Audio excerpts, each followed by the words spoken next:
Hola, hola, ¿qué tal? Muy buenos días. ¿Cómo están mis queridos ungidos?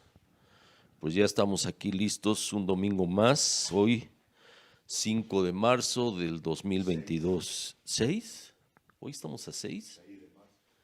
Qué bárbaro. No, se van, se van tan rápido los días que de plano me quedo atrás. Bueno, pues les damos la más cordial bienvenida y qué bueno que ya nos están acompañando. Y bueno, hoy nuestra reflexión eh, la inspiró una plática que tuve en la semana con una de mis hermanas. Ella me comentaba o me preguntaba acerca de todas las cosas feas y malas que ocurren en el mundo, tanto que estamos pasando, que la pandemia, que la supuesta guerra, que la corrupción, que los malos gobiernos y en fin, tantas cosas, ¿no? Y ella me decía que por qué Dios permite todo esto.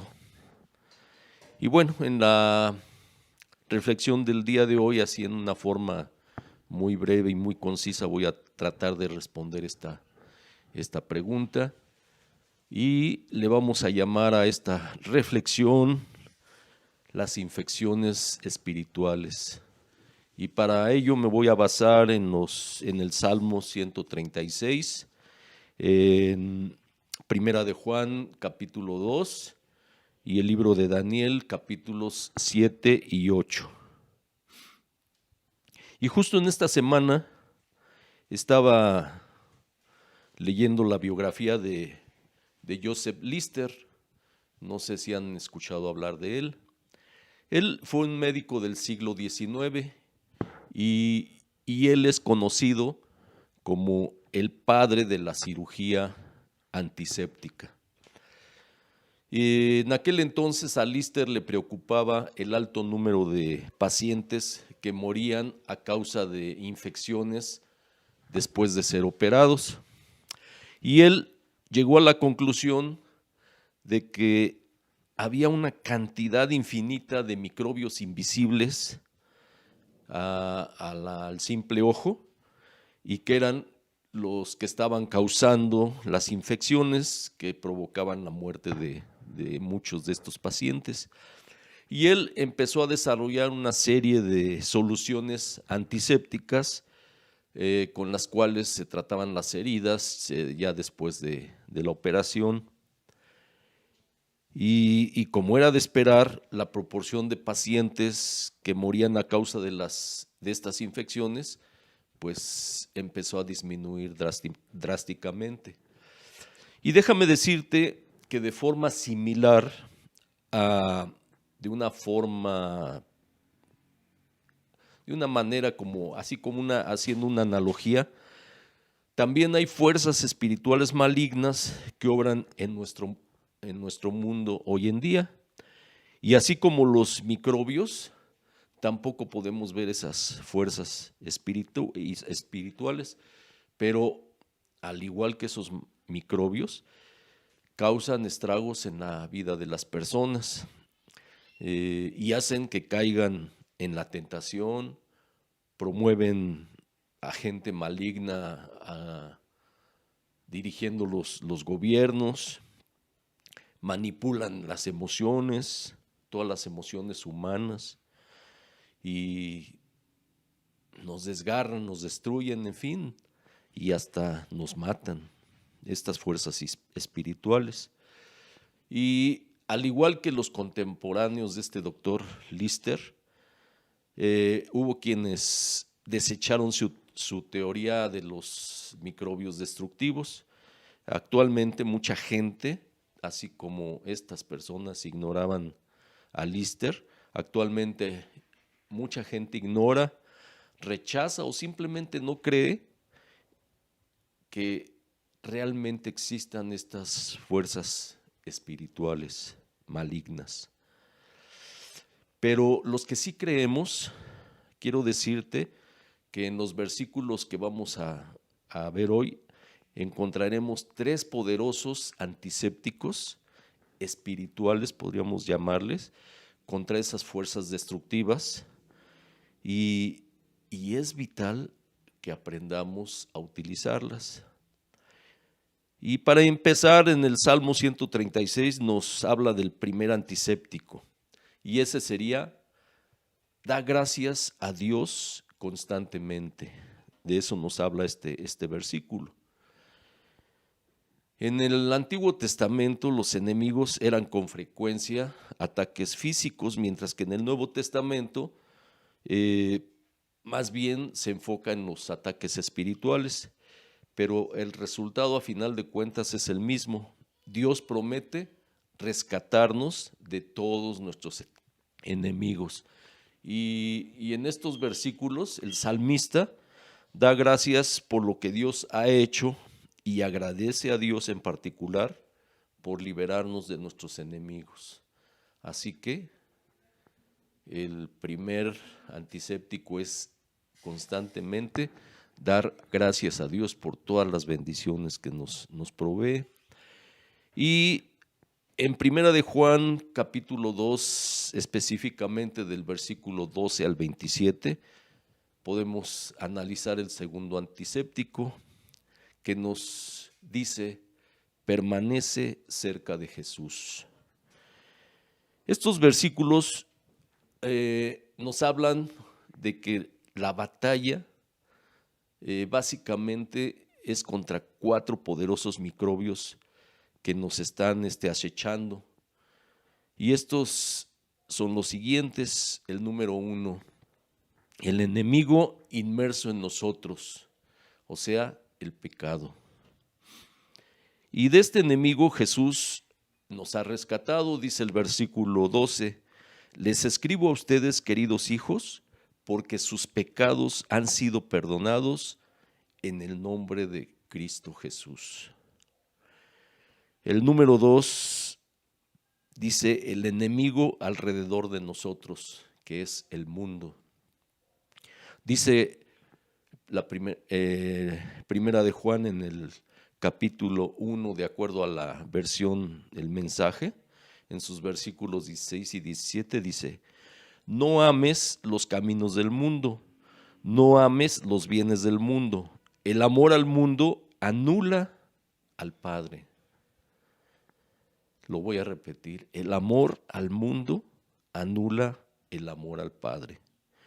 Prácticamente todo lo que sucede en el mundo, querer salirse con la suya, quererlo todo para uno mismo, querer parecer importante, no tiene nada que ver con el Padre, pero el que hace lo que Dios quiere está destinado a la eternidad.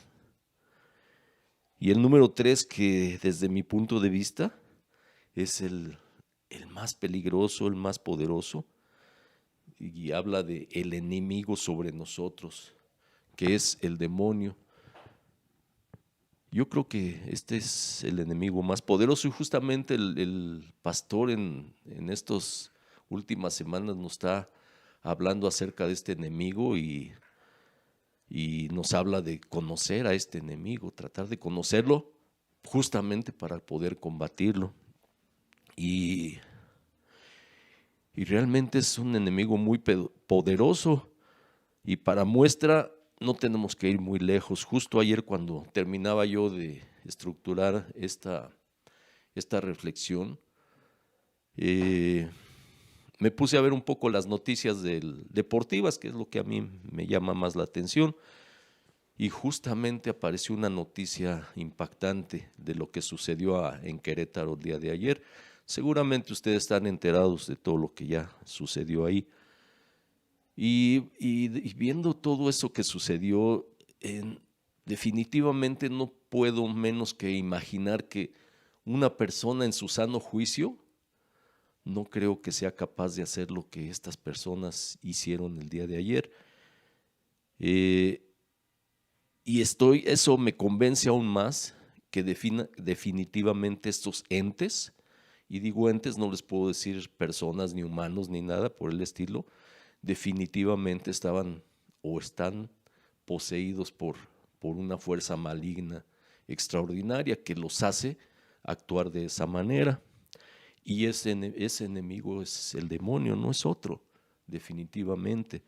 Y así todas las cosas malas que ocurren es por la influencia del demonio y porque la gente está apartada de Dios. Pero aquí Jesús nos ha dado el poder de ser libres del demonio. La victoria viene de permanecer cerca de Dios. Y dice el versículo 14 en la versión El Mensaje: lo que les permite ganar venciendo al maligno es su familiaridad con Dios.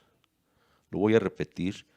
Lo que les permite ganar venciendo al maligno es su familiaridad con Dios, o sea, estar cerca de Dios. No hay otro antídoto más poderoso que ese. Y bueno, viene el cuarto, donde nos habla de los falsos maestros de la palabra.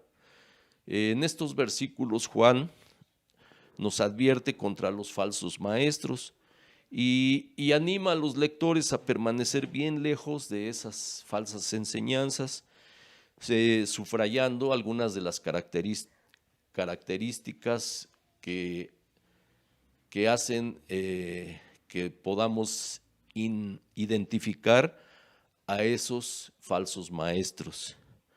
Y esas características son tres básicamente.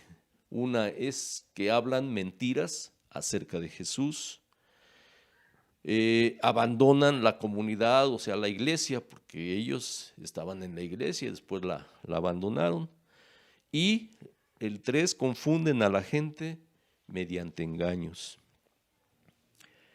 Y Juan en estos versículos nos advierte que no tengamos ninguna relación con estos falsos maestros. Y dice en estos versículos: más bien afiancémonos en la verdad del evangelio. Si hacemos esto, no tendremos nada que temer. Es por esto que es tan importante sumergirnos en las Escrituras y en la comunidad de la iglesia, pues esto nos protege y nos fortalece para que no seamos apartados de Cristo. Y la clave es permanecer cerca de Jesús. Y Daniel en el capítulo 7 y 8 nos da el tercer antiséptico, y en estos nos recuerda que la victoria de Dios es total. Jesús vino a aniquilar la obra del maligno. Jesús, si nosotros lo aceptamos, vive dentro de nosotros y por medio de él tenemos la victoria. En lo que respecta a entender quién es Jesús y lo que vino a hacer, estos versículos son de los más importantes que podemos leer en la Biblia.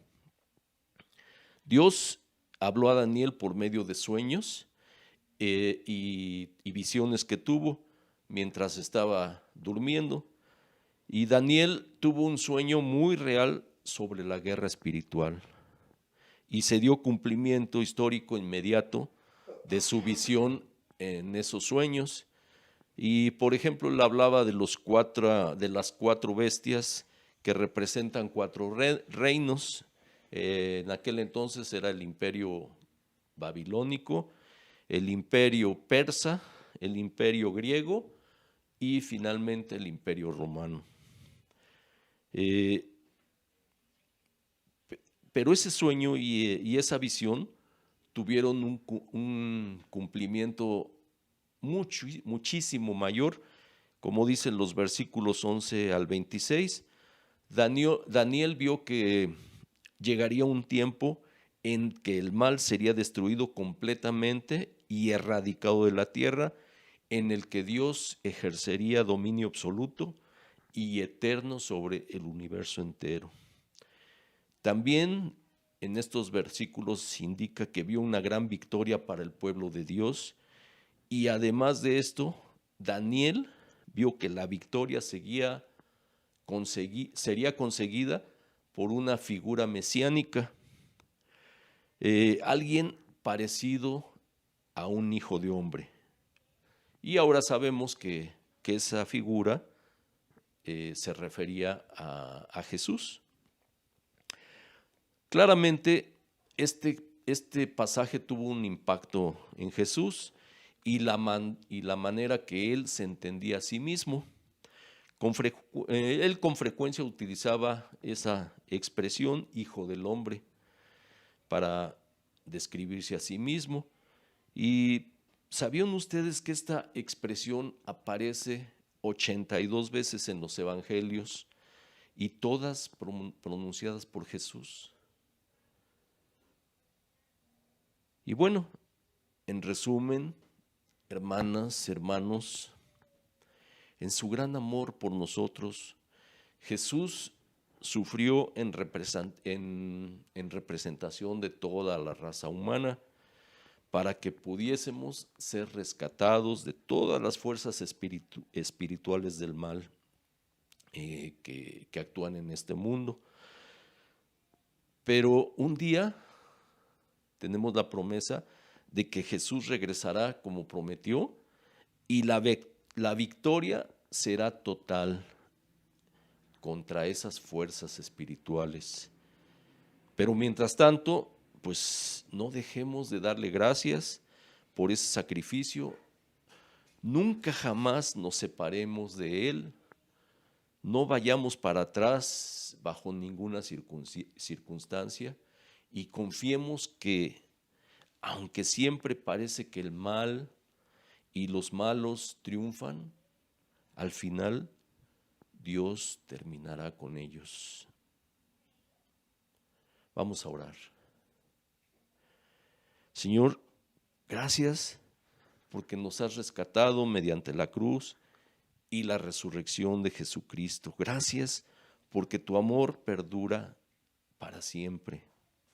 Gracias porque nos has rescatado del pecado del mundo y del demonio, ungiéndonos con el Espíritu Santo para que nos guíe y nos dirija. Y Señor, gracias también por esa extraordinaria victoria de Jesús sobre las fuerzas del mal. Gracias porque todos los poderes del mal han sido derrotados y un día serán completamente eliminados para siempre, Señor. Gracias, gracias, gracias. Y no nos cansamos de darte gracias, Padre. Lo decimos en el nombre de Cristo Jesús. Amén, amén y amén. Y bueno, esta fue nuestra reflexión del día de hoy. Se me fue un poco larga y hacemos una breve pausa. Nos vemos dentro de 8 días, no falten, y en un rato continuamos.